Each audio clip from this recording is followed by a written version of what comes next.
अब हम लोग यूनिट 2 को पढ़ लेते हैं अच्छे तरीके से। जो भी सारे इंपॉर्टेंट टॉपिक्स हैं उनको मैं कवर करूँगा और इसको अच्छे तरीके से कवर करने की कोशिश करूँगा। हालांकि इसके रिलेटेड एक जो इम्पोर्टेंट वीडियो है, मतलब इन द सेंस कि जो एक्चुअल वीडियो है जो कि इस पूरी यूनिट्स को कवर करता हुआ, वो थोड़ा लेट से आएगा। और हम लोग अभी ये जो इंपॉर्टेंट टॉपिक्स है, pumping lemma, closure property, regular language, ambiguity, convert regular grammar to finite automata, decidability और लैंग्वेज ऑपरेशंस को समझ लेते हैं। सबसे पहले हम लोग पंपिंग लेमा को समझते हैं। बहुत अच्छे तरीके से मैं एक्सप्लेन करूँगा, सिंपल तरीके से, ठीक है। तो हम लोग स्टार्ट करते हैं,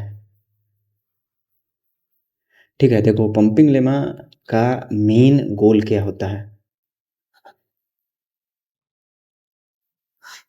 लेमा का मतलब होता है ऐसे रिजल्ट्स जिनको हमने प्रूफ कर लिया है और रख लिया है अपने नीड, अपनी ज़रूरत के लिए, ठीक है। तो पंपिंग लेमा एक्चुअली क्या करता है, मैं तुम्हें एक एग्जांपल के थ्रू समझाता हूँ और अच्छे तरीके से समझ में आएगा। a to the power n b to the power n such that n is greater than 0। ये बहुत इंपॉर्टेंट क्वेश्चन है, डायरेक्ट पूछा जाता है, मेरे टाइम पूछा गया था ये।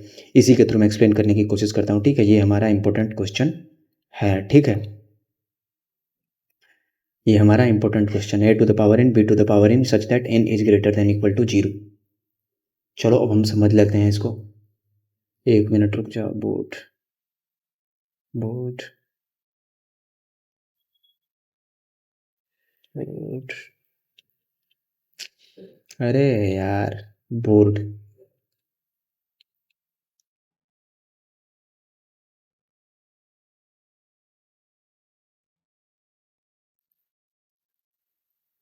ये थोड़ा सही कलर है, मैं इसी में को यूज करता हूँ और एक्सप्लेन करने की कोशिश करता हूँ। हमारे पास जो एग्जांपल है वो है a to the power n b to the power n such that n is greater than 0। ये बहुत इंपॉर्टेंट क्वेश्चन है, ठीक है। हम लोग पंपिंग लेमा के बारे में पढ़ रहे हैं, ठीक है। पंपिंग लेमा, देखो, तुम जब ऐसे मान लो, इसके लिए जो तुम एक अज्यूम करते हैं कि हम लोग एक बनाते हैं, वैसे तुम जैसे यहाँ पर खड़े हो, ठीक है। तुम्हें ए के बाद बी पढ़ना है, तो तुम क्या करो, सबसे पहले तो इनिशियल फाइनल हो जाएगा। मैंने बताया था पिछले वीडियो में कि जब नल आता है ना, तो तुम्हें इनिशियल को फाइनल बनाना पड़ता है, ठीक है। नल आता है तो इनिशियल को फाइनल बनाना पड़ता है।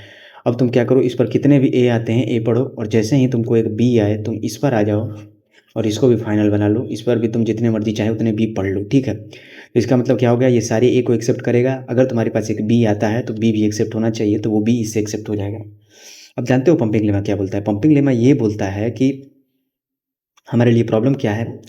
ऐसे समझो, ये सबसे इंपॉर्टेंट क्या है कि एक नेसेसरी कंडीशन होता है। सबसे पहले तो नेसेसरी का मतलब क्या होता है, एन से ना याद रखो, ना तो ना, हाँ होगा तो फिर पता नहीं क्यों हम लोग समझते हैं इसको, ठीक है।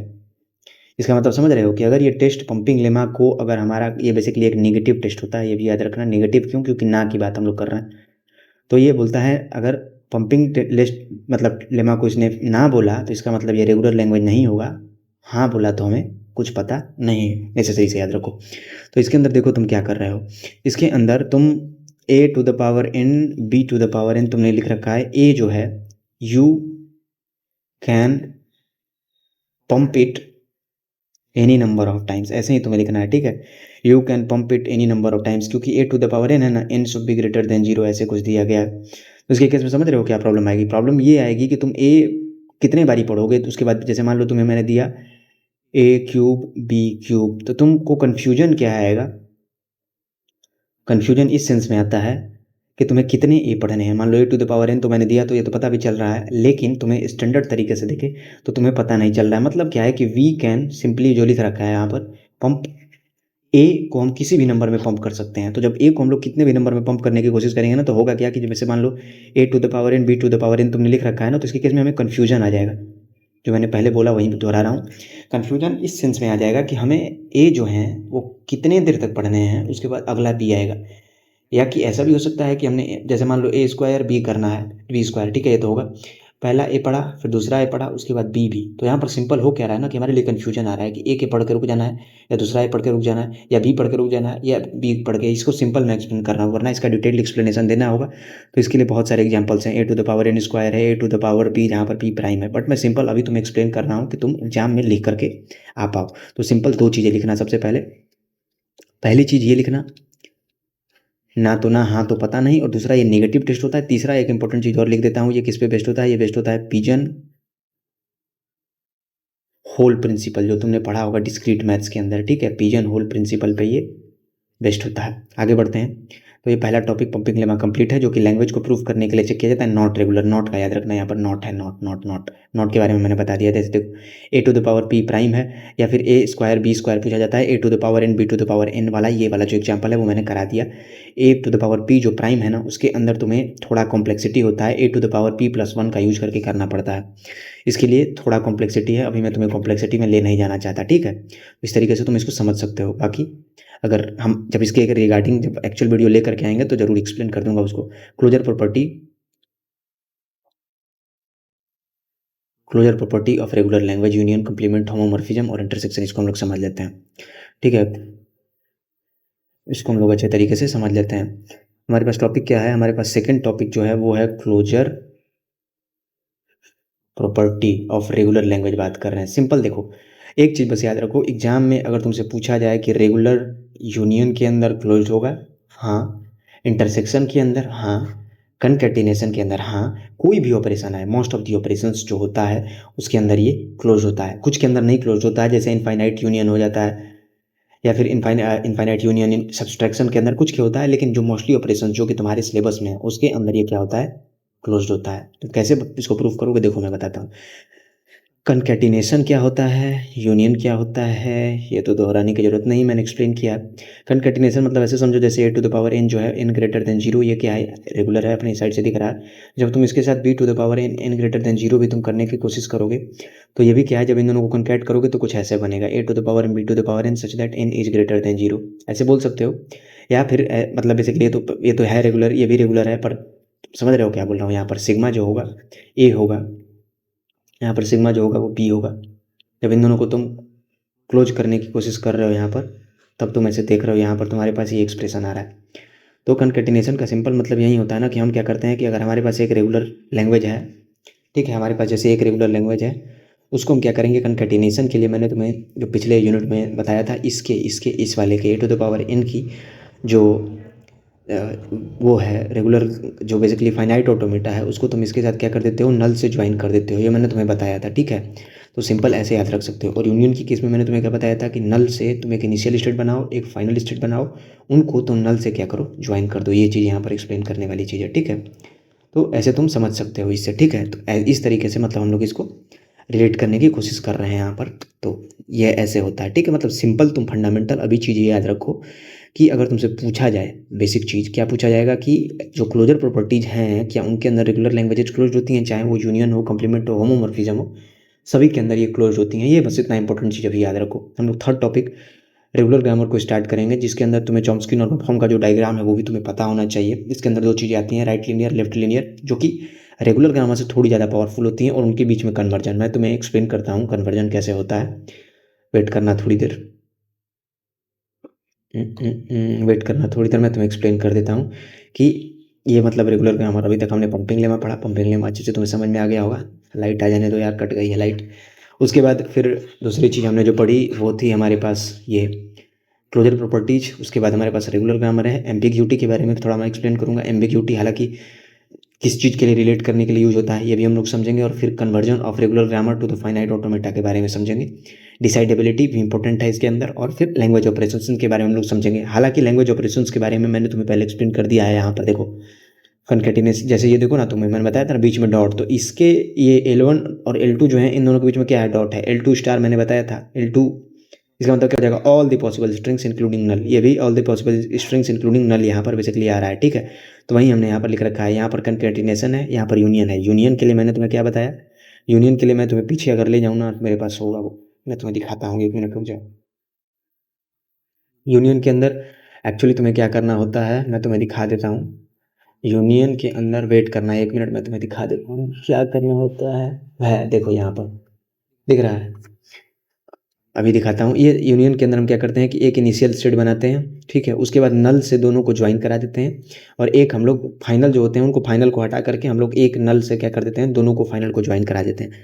यूनिट 1 का वीडियो देख लेना, और अच्छे तरीके से तुम्हें बहुत बहुत बहुत अच्छे तरीके से तुम्हें समझ में आ जाएंगी चीज़ें, ठीक है। तो इस तरीके से हम लोग इसको समझ सकते हैं। हालांकि मैं अभी बताता हूँ तुम्हें, और अच्छे तरीके से एक्सप्लेन करने की कोशिश करता हूँ। देखो तो ये हुआ हमारा pumping lemma complete. Closure property भी मैंने एक्सप्लेन कर दिया। मोस्ट ऑफ द प्रॉपर्टी जो रेगुलर लैंग्वेज के बारे में पूछी जाए उसमें रेगुलर लैंग्वेज क्लोज होती हैं। अब जैसे पूछेगा कि is regular language close under intersection, हाँ रेगुलर लैंग्वेज क्लोज होता है इंटरसेक्शन के अंदर। क्या रेगुलर लैंग्वेज यूनियन के अंदर क्लोज होता है, हाँ यूनियन के अंदर क्लोज होता है। क्या होमोमॉर्फिज्म के अंदर क्लोज होता है, हाँ क्लोज होता है। इंटरसेक्शन, कॉम्प्लीमेंट, ये सब चीज़ें जो होती हैं इनके अंदर रेगुलर लैंग्वेज जो होती हैं वो क्लोज होती हैं। तो ये सबसे इंपॉर्टेंट चीज़ समझ में आ गया। सबसे ज़रूरी यहाँ पर समझने वाली बात ये है कि इनके अंदर जो एक्चुअल प्रॉब्लम आती है वो आती है थोड़ी, कि हमें जो चॉम्स्की नॉर्मल फॉर्म का जो डायग्राम है उसके अंदर थोड़ी सी प्रॉब्लम आती है, ठीक है। तो हम लोग समझ लेते हैं इसको। जो थर्ड टॉपिक है उस पर हम लोग पढ़ते हैं, ठीक है।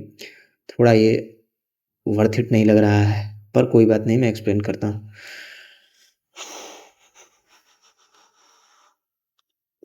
चलो भाई शुरू करते हैं। थर्ड टॉपिक है अपने पास regular language, right linear, left linear. मैं तुम्हें खटाखट बता देता हूँ भाई। चलो देखो, चॉम्स्की, हम बात करते हैं चॉम्स्की नॉर्मल फॉर्म की। तो चॉम्स्की नॉर्मल फॉर्म के अंदर सबसे इंपॉर्टेंट क्या है, तुम्हें डायग्राम याद रखना होगा। सबसे पहले सबसे अंदर होता है टाइप 3, जिसको कि हम लोग रेगुलर बोल रहे हैं। यूनिट 1 यूनिट 2 के अंदर तुम इसी के बारे में पढ़े हो। ये हो गया सबसे पहले। इसके बाद आते हैं लेफ्ट लीनियर और राइट लीनियर। ये थोड़े रेगुलर से बड़े होते हैं पर होते एक्चुअल में रेगुलर की तरह ही काम करते हैं। फिर आ जाता है कंटेक्स्ट फ्री ग्रामर आता है। फिर आ जाता है कंटेक्स्ट सेंसिटिव ग्रामर। उसके बाद आ जाता है आर ई, जिसके अंदर आर ई आता है और फिर से आर ई सी भी आता है। आर ई सी छोटे होते हैं थोड़े, लेकिन हम लोग इसके ऐसे बना सकते हैं। तो ये डायग्राम याद रखना। सबसे पहले रेगुलर, फिर आ जाता है तुम्हारे पास लेफ्ट लीनियर, राइट लीनियर, फिर आता है कंटेक्स्ट फ्री ग्रामर, फिर कंटेक्स्ट सेंसिटिव, आर ई और आर ई सी इसके अंदर आ जाता है। ठीक है, बात समझ में आ रही है? आगे बढ़ते हैं। अब हमें समझना है कि जो रेगुलर हमारे पास ग्रामर दी गई है, रेगुलर ग्रामर जो हमारे को दी गई है उसके लिए कंडीशन क्या होता है। ऐसे कंडीशन होती है कि मानो एलएचएस जो है वो आरएचएस की तरफ जा रहा है, ठीक है। तो यहाँ पर क्या होता है, यहाँ पर सबसे इंपॉर्टेंट क्या होता है कि यहाँ पर तुम्हारे पास केवल एक नॉन टर्मिनल होती है, एक्जैक्टली वन नॉन टर्मिनल। इसका मतलब क्या हुआ, कैपिटल ए कैपिटल बी ऐसे नॉन टर्मिनल दिया गया है। और जो हमारे पास, एक मिनट, हमारे पास जो आर एस एस नहीं, आर एच एस जो होती है ना, उसके अंदर कुछ कंडीशंस होते हैं। तो कंडीशंस हैं वो दो तरीके की कंडीशंस होती हैं। एक कंडीशन अगर हम लेन करके चलेंगे तो हमारे लिए वो आगे यूजफुल होंगी। आगे मैं बता देता हूँ पहले। वो कंडीशंस थोड़े दो दो कंडीशंस होते हैं। एक तो ये मान लो तुम इसमें ऐसे लिख सकते हो टी स्टार एन, मतलब टर्मिनल कितने भी रखो, एक नॉन टर्मिनल लास्ट में। या कि तुम ये कंडीशन लिख सकते हो एन टी स्टार, ये नॉन टर्मिनल है और ये टर्मिनल है, ठीक है। तो ये इंपॉर्टेंट कंडीशन है। तुम ऐसे मतलब देखो ना, मतलब लिखने का मतलब है कि ऐसे ऐसे ऐसे ऐसे ऐसे ऐसे करते जाओ और लास्ट में एक कैपिटल बी लिख दो। ये लिखने का तरीका है। ये लिखने का तरीका मैं बता रहा हूँ कैसे तुम इनको लिख सकते हो रेगुलर ग्रामर्स को, ठीक है। तो रेगुलर ग्रामर्स के अंदर नहीं क्या होता है जानते हो, रेगुलर ग्रामर्स के अंदर इसी तरीके का कुछ कंडीशन होता है रेगुलर लैंग्वेज की तरह ही। लेकिन इसके अंदर एक चीज़ क्या होती है कि जैसे तुम एल को आर की तरफ जब ले जा रहे हो ना, तो एल को आर ये तो फिक्स नहीं होता है। यहाँ पर हमारे पास होता है एग्जैक्टली वन नॉन टर्मिनल। लेकिन जो आर होता है ना, उसके अंदर क्या कंडीशन होता है कि यहाँ पर हमारे पास होता है एटमोस्ट। एटमोस्ट का मतलब समझते हो? एटमोस्ट का मतलब लेस देन। अब किससे लेस देन, इक्वल टू किससे, वन, तो यहाँ पर वन आ जाएगा। At most one. हमारे पास क्या होता है, नॉन टर्मिनल एंड यहाँ पर फिर क्या हो जाता है, any number of terminal. Any number of terminals का मतलब क्या हुआ कि तुम ऐसे लिख लो, एक नॉन टर्मिनल है। नॉन टर्मिनल एक दिखाने के लिए हम लोग गोला नहीं यूज करते हैं। गोला तो मैंने गलत कर दिया है यहाँ पर, इसको हटा देता हूँ। एक्चुअली हम लोग ऐसे लिखते हैं, तो इधर ऐसे तुम लिख सकते हो, ऐसे भी लिख सकते हो, कुछ भी कुछ भी कुछ भी, ठीक है। मतलब टर्मिनल कुछ भी कितने भी नंबर में लिख लो, एक नॉन टर्मिनल तुम्हें लिखना पड़ेगा। ये समझ में आ गई बात, ये समझ लेना। उसके बाद अब हम लोग समझ लेते हैं कि अब ये तो हमने पढ़ लिया, अब हमें समझना क्या है एक्चुअली में कि जो लिनियर ग्रामर होते हैं ना, जिनके बारे में हमने अभी पढ़ा,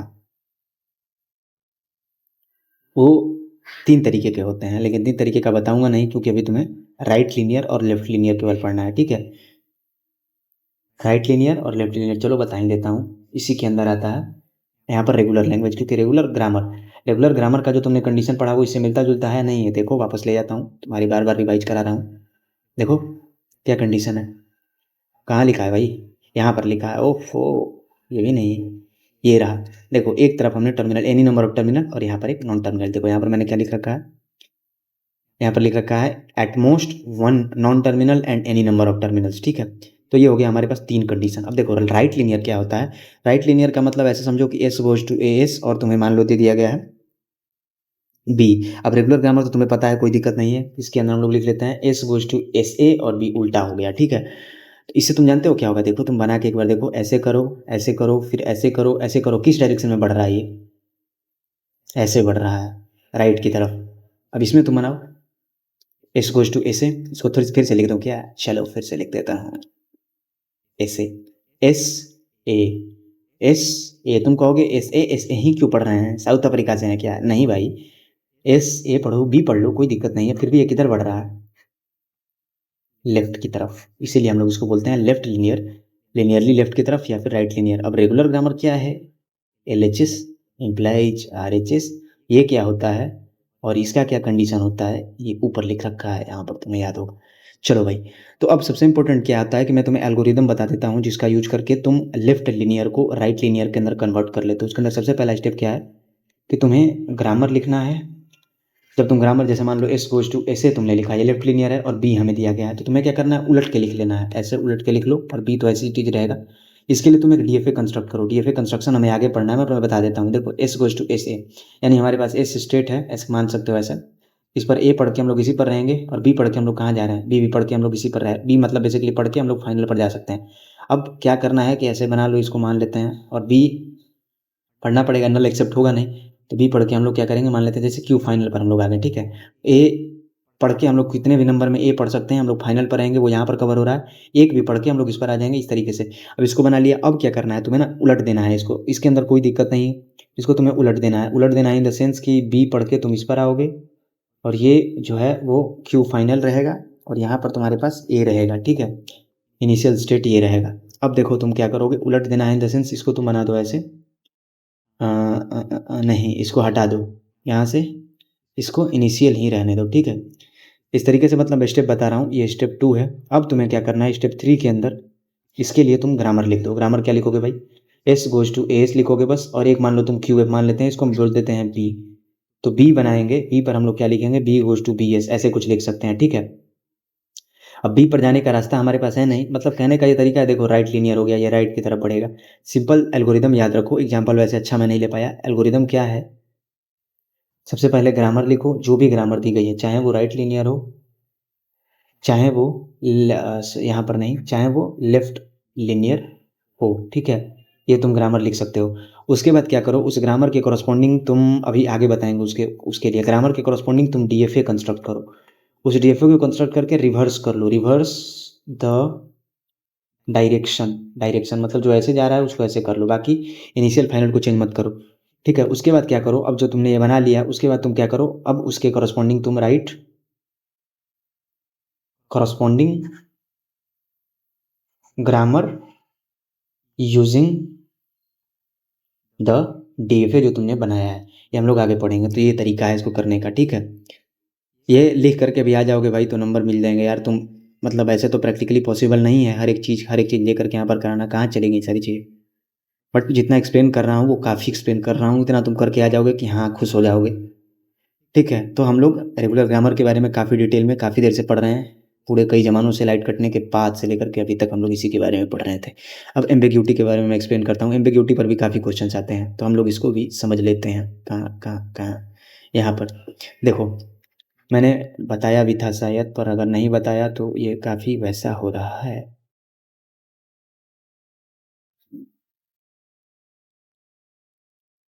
बस सिंपल मैं तुम्हें बता रहा हूँ, एम्बिग्यूटी को याद रखो कन्फ्यूजन से, ठीक है। एम्बिग्यूटी इज कन्फ्यूजन, कहने का मतलब क्या है, मैं तुम्हें अगर ऐसे दूँ एस गोज टू ए इस नल, और कैपिटल ए लिख दूँ, ए पर लिख दूँ कैपिटल स्मॉल ए, ठीक है। अब तुम पहले तो ये बताओ मेरे को, नॉन टर्मिनल यहाँ पर कौन कौन सी है। Non terminal S, capital A, capital S A बोल सकते हो, और टर्मिनल्स कौन कौन सी हैं, केवल एक है ए, ठीक है। ए ए, ठीक है। अब हम लोग क्या करेंगे, देखो ये हमें दिया गया, हमें करना क्या है, एम्बिग्यूअस है या नहीं बताना। तुम्हें क्या करना है, एग्जाम के अंदर जब तुम बैठे होगे, जब तुम एग्जाम लिख रहे होगे, तो तुम्हें कुछ नहीं करना है, छोड़ देना है सब कुछ, नहीं। तुम्हें क्या करना है, देखना है कि क्या कोई ऐसी स्ट्रिंग है, क्या कोई ऐसी स्ट्रिंग है, या फिर सिंबल बेसिकली वही, कोई दिक्कत नहीं। क्या कोई ऐसी स्ट्रिंग है जिसको दो तरीके से ला सकते हैं? अगर इसका उत्तर आता है हाँ, तो समझो कि काम हो गया। क्यों? देखो, S goes to S, capital A और नल दिया गया था। ए गोज़ टू ए और नल दिया गया था? नहीं दिया गया था, नल नहीं था। पानी खत्म हो रहा है भाई, नल कहाँ चलेगा इतना। ये हुआ। अब देखो क्या करो तुम, S goes to A S, इसको कर लो नल। ये पहला तरीका है, मैं तुम्हारे सामने ही बना रहा हूँ वैसे कुछ, तो इसके कारण ऐसे, ठीक है। ये हुआ पहला तरीका, और ये हुआ दूसरा तरीका। तुम्हें क्या दिख रहा है? कन्फ्यूजन दिख रहा है? नहीं दिख रहा है? कन्फ्यूजन कैसे दिखेगा? मैं तुम्हें कहूँ कि एस से ऐसे नहीं, ए लाना है, ए। मैं बोलूँगा कैसे? कैसे लाना है? तरीका बताओ। बोलूँगा तरीका क्यों भाई? क्योंकि मेरे को क्या है, कन्फ्यूजन है ना, कन्फ्यूजन, कन्फ्यूसियन, कन्फ्यूसियन, इसको ऐसे ही लिखते हैं, तो स्पेनिश में हो जाएगा, तो कन्फ्यूसियन ही है, ठीक है। ऐसा समझ रहे हो? मैं बस तुम्हें एक्सप्लेन कर रहा हूँ अच्छे तरीके से, ठीक है। छोटा करता हूँ और यहाँ पर आता हूँ, ठीक है। तो देखो, ग्रामर एम्बिग्यूअस अनएम्बिग्यूअस करना मैंने तुम्हें करना नहीं, चेक करना बता दिया, ठीक है। तुम कर क्या ही पाओगे, एम्बिग्यूअस कर नहीं पाओगे वैसे, क्योंकि एक अनडिसाइडेबल प्रॉब्लम होता है। मैं तुम्हारी एबिलिटी पे शक नहीं कर रहा हूँ, अनएम्बिग्यूअस प्रॉब्लम होता है, अनएम्बिग्यूअस का सॉरी अनडिसाइडेबल प्रॉब्लम होता है। अभी हम लोग इसी के बारे में पढ़ेंगे। अनडिसाइडेबल का मतलब जानते हो, हमारे पास कोई एल्गोरिदम एग्जिस्ट नहीं करता है कि एम्बिग्यूअस है तो उसको अनएम्बिग्यूअस बना दो, या फिर उल्टा वगैरह, ऐसे तुम कुछ नहीं कर पाओगे। तुम्हारे पास एक एल्गोरिदम नहीं एग्जिस्ट करता है। अनडिसाइडेबल का मतलब नो एल्गोरिदम एग्जिस्ट, कोई भी एल्गोरिदम तुम्हारे पास एग्जिस्ट नहीं करता है, ठीक है। अब देखो, एक इंपॉर्टेंट टॉपिक ये भी है, convert regular grammar to finite automata. इसका मतलब जानते हो, ये सिंपल ऐसे दिया जाता है, मैंने तुम्हें करा भी दिया है वैसे। देखो इसमें क्या करना होता है, ऐसे कर लेते हैं, इसको कर लेते हैं ब्लैक, कर लेते हैं कलर चेंज। ये मैं तुम्हें ऐसे बोलूँ, यार ये तो काफ़ी छोटा सा चलो कोई बात नहीं, थोड़ा बड़ा कर लेते हैं। मैं तुम्हें अगर बोलूँ कि एस जो है वो जा रहा है एस पर, ए पढ़ के हम लोग कैपिटल ए पर, क्या ए डी एफ है? नहीं है भाई, तुम बना के देख लो यार। एस से तुम ए पर भी रह रहे हो और ए पढ़ के कैप ए पर भी जा रहे हो, ना ना ना ना ना ना, ये डी एफ ए नहीं है, कभी भी ये डी एफ ए हो ही नहीं सकता। तो डी एफ ए बनाने के लिए सबसे पहले तो मैं ये थोड़ा बड़ा कर लेता हूँ। सबसे पहले तुम मानो S goes to A S लिखो, बी पढ़ के तुम चले जाओ ए पर, ए पर आओ, इस पर तुम लिख लो, ए और बी की बात हम लोग करेंगे, ए और फिर पढ़ेंगे बी ए, और इस पर मान लेते हैं हम लोग नल कर लेते हैं। अब देखो क्या करना है, तुम्हें कुछ नहीं करना है। सबसे पहले एस और ए नॉन टर्मिनल्स के कॉरस्पॉन्डिंग एक बना लो, ये सिंपल तरीका बता रहा हूँ। एस के कॉरस्पॉन्डिंग बना लो, ए के कॉरस्पॉन्डिंग बना लो, इनको हम लोग नाम अलग रख देंगे। एस जो है वो अपना स्टार्ट होता है, अब एस से ए पढ़ के हम लोग इसी पर रह रहे हैं, बी पढ़ के हम लोग इस पर आ रहे हैं, ठीक है। और ए पर हम लोग ए पढ़ रहे हैं, इसी पर रह रहे हैं, बी पढ़ के भी हम लोग इसी पर रह रहे हैं, और नल पढ़ के इसको तुम क्या अज्यूम कर लो, फाइनल अज्यूम कर लो। ऐसे तुम बना सकते हो। बात समझ में आई? सिंपल तरीका है ये इसको बनाने का, ठीक है। ऐसे तुम कुछ समझ सकते हो, इसको बना सकते हो, ठीक है भाई। इसको ऐसे बना सकते हो, इसको सिंपल तरीके से ऐसे हम लोग कंस्ट्रक्ट कर सकते हैं इसको। यहाँ पर वहीं एक्सप्लेन किया गया है। तो तुम्हें करना क्या है, मेन जो यहाँ पर रोल है वो ये है कि तुम्हारे पास जो भी नॉन टर्मिनल्स दिए जाएँ उनको सिंपल तुम यूज करो, टर्मिनल्स का यूज कर करके तुम अलग अलग स्टेट पे ट्रांजिशन करो। तो ये एक तरीका हो गया। अब इसे तुम्हें क्या करना है कि ये जो डी एफ ए तुम्हारे पास आया है, देखो इसके अंदर डी एफ ए तो है ही, क्योंकि ए बी इसके पास भी है, ए बी का मूव इसके पास भी है। अब इस डी एफ ए में तुम एस और ए तो लिख नहीं सकते हो, लिख भी सकते हो कोई दिक्कत नहीं है, ये हो गया तरीका। लेकिन जो एक्चुअल होते हैं उनके अंदर हम लोग स्टेट्स को क्यू नॉट क्यू वन इस तरीके से नेमिंग करते हैं, पता है ना, क्यू नॉट क्यू वन का यूज करके हम लोग नेमिंग करते हैं। तो उसको हम लोग यूज करके नेमिंग करने की कोशिश करेंगे। तो जो ये हमारे पास ग्रामर जो हमारे पास ये डीएफए दिया गया है, इसको हम लोग कंस्ट्रक्ट करने की कोशिश करेंगे अच्छे तरीके से, इन द सेंस कि हम लोग स्टेट्स को प्रॉपर नेमिंग कर देंगे, जिसके बेसिस पर ये पता चल जाएगा कि नहीं, ये एक्चुअली एक डीएफए को रिप्रेजेंट कर रहा है, ये एक एक्चुअली मशीन को रिप्रेजेंट कर रहा है, जिसके अंदर स्टेट्स शो किए गए हैं, जो कि एक स्टेट से लेकर के हमें दूसरे स्टेट पर ले जा रहे हैं। उसी चीज़ को हम लोग यहाँ पर अब समझ लेते हैं। चलो भाई,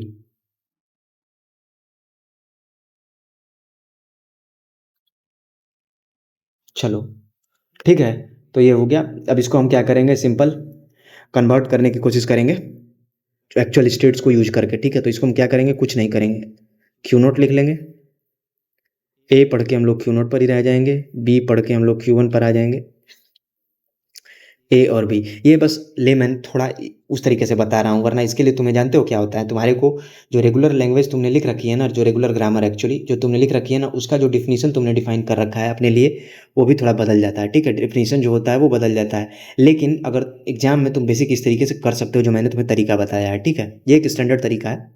तुम इस तरीके से कर सकते हो, ठीक है। जब हम अब तो क्या ही डिटेल तुमको बताऊंगा, इतना हम कर सकते हैं। देखो ये भी इंपॉर्टेंट टॉपिक है, डिसाइडेबिलिटी के बारे में अगर कुछ पूछा जाए तो कुछ तो बताने लायक हो जाओगे तुम, मैं बता दूंगा कुछ क्या, बहुत कुछ बताने लायक हो जाओगे। देखो डिसाइडेबिलिटी जो है ना, ये बड़ी बड़ी अच्छी टॉपिक है, बड़ी अच्छी और बड़ी टफ टॉपिक है। टफ इन द सेंस कि तुम इसके अंदर जब जाओगे तो ये काफ़ी टफ है, लेकिन मैं तुम्हें अच्छे तरीके से एक्सप्लेन करने की कोशिश करता हूँ। यार ये ऐसे क्यों हो रहा है, इसको बड़ा करें। देखो जैसे तुम्हारे पास आता है डिसीजन प्रॉब्लम्स, ठीक है। मैंने अनडिसाइडेबल काफ़ी देर से तुम्हें रिपीट कर करके चिल्लाया भी कि ये अनडिसाइडेबल है, ये डिसाइडेबल है। अनएम्बिग्यूअस बनाना एम्बिग्यूअस है, तो उसका मतलब ये दो तरीके के होते हैं। आगे बढ़ते हैं। डिसाइडेबल और दूसरे होते हैं अनडिसाइडेबल, ठीक है। डिसाइडेबल का मतलब तुम्हारे पास क्या होता है, तीन चीज़ याद रखो। इसका मतलब पता है, नहीं पता हो तो बताना कैसे क्या होता है इसका मतलब, वो भी बता दूंगा। और यहाँ पर हमारे पास कोई भी एल्गोरिदम एग्जिस्ट नहीं करता है, ठीक है। अब जैसे मैं तुम्हें बोलूँ कि ए नंबर इज प्राइम, तो ये किस में जाएगा, इसमें या कि इसमें। तुम्हारे पास एल्गोरिदम है या नहीं है, तो क्या एल्गोरिदम है, सी लैंग्वेज पढ़ा है, भूल गए, भूल गए हो तो याद दिला देता हूँ।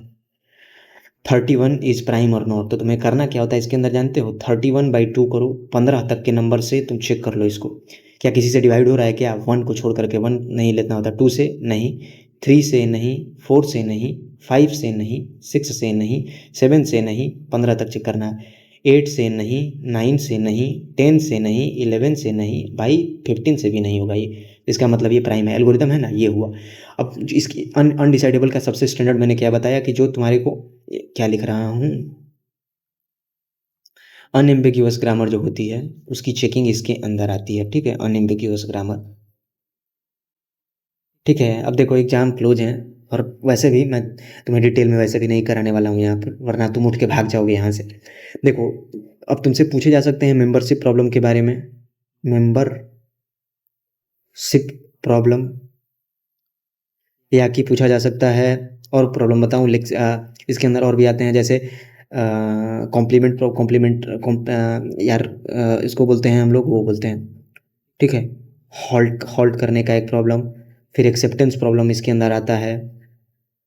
थोड़ा थोड़ा डिटेल दे देता हूँ वरना बोलोगे कि क्या पढ़ा रहा है ये। मेंबरशिप प्रॉब्लम का मतलब जानते हो क्या होता है, कि क्या ये जो स्ट्रिंग है वो हमारे ग्रामर का मेंबर है कि नहीं है, कुछ ऐसे समझ सकते हो। हॉल्ट का मतलब क्या होता है कि ये जो स्ट्रिंग है ये जो पढ़ा जाएगा तो क्या हमारा ग्रामर इसको पढ़ के फाइनल स्टेट तक पहुँच पाएगा या नहीं पहुँच पाएगा। एक्सेप्टेंस का मतलब क्या हो जाएगा, ये जो स्ट्रिंग है क्या इसको हमारा ग्रामर एक्सेप्ट बोल पा मतलब बता पा रहा है कि नहीं, एक्सेप्ट हुआ या नहीं हुआ। तुम सिंपल समरी ये याद रखो, मैं तुम्हें अभी बस ये बता रहा हूँ कि रेगुलर ग्रामर जो होती है उसके लिए तुमसे दो चीज़ें पूछी जा सकती हैं। एक तो हमने अभी पढ़ा, वो पढ़ा क्लोजर प्रॉपर्टी।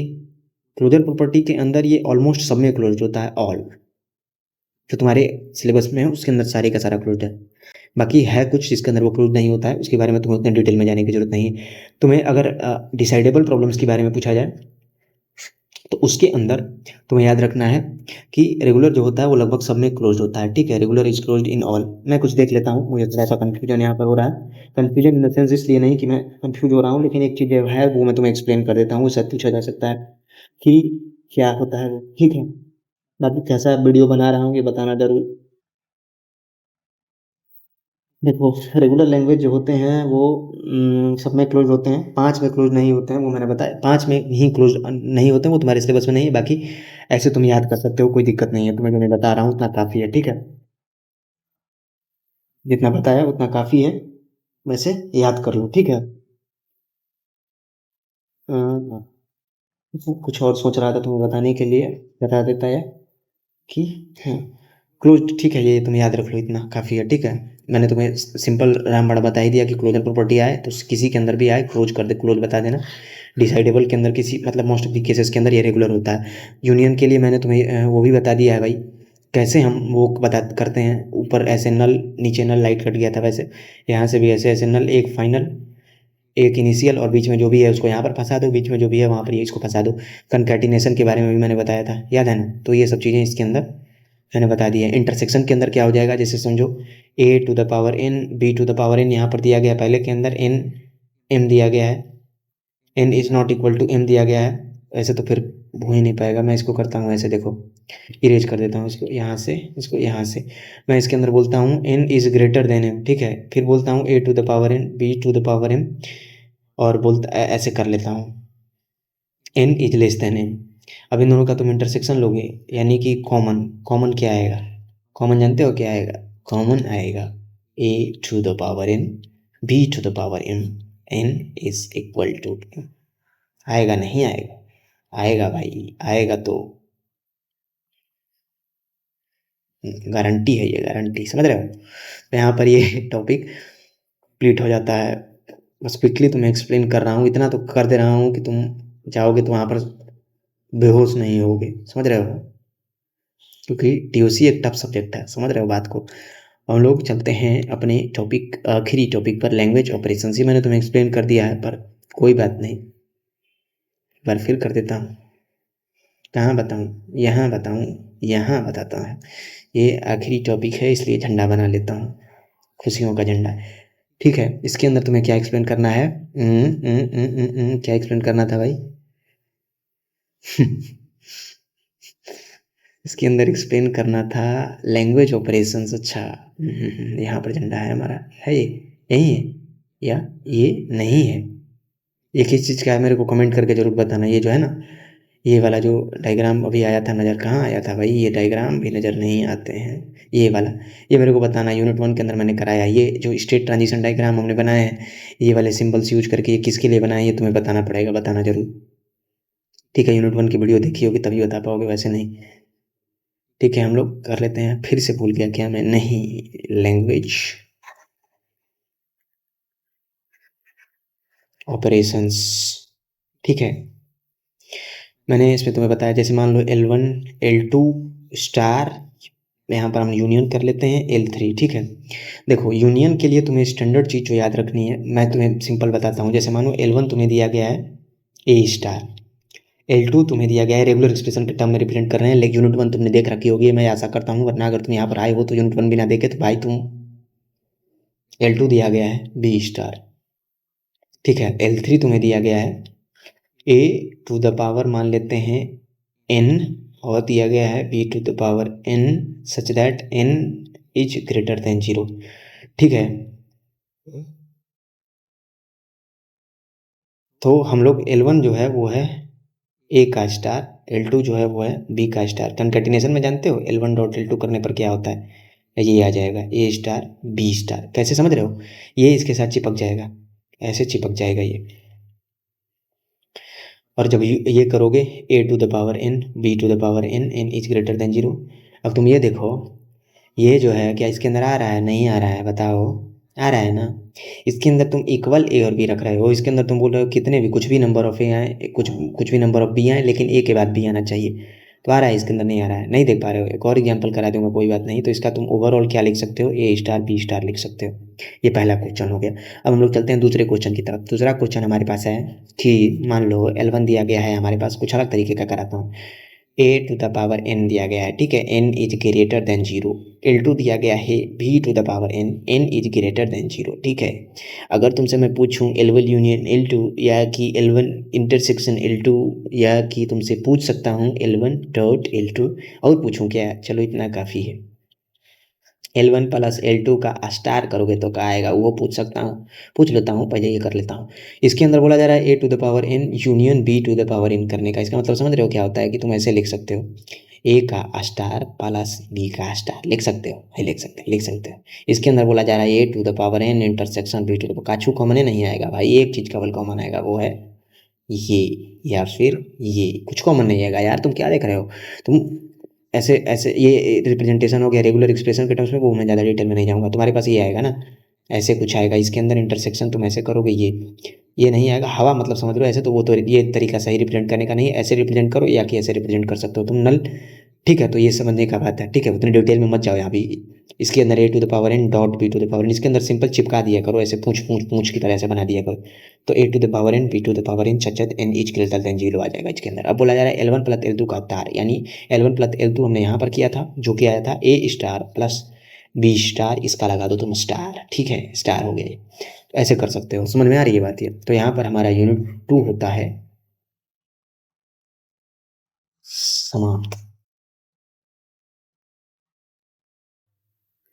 PDF इसकी मिलना मुश्किल है, क्योंकि जिस तरीके से मैंने बताया है, शायद मैं खुद ही दोबारा अगर इस PDF में कुछ ढूँढने नहीं आऊँगा। ठीक है, तो PDF 2 यहाँ पर होती है समाप्त। अगर आपने यहाँ तक वीडियो देखा है तो धन्यवाद। आशा करता हूँ वीडियो लगी होगी आपको अच्छी।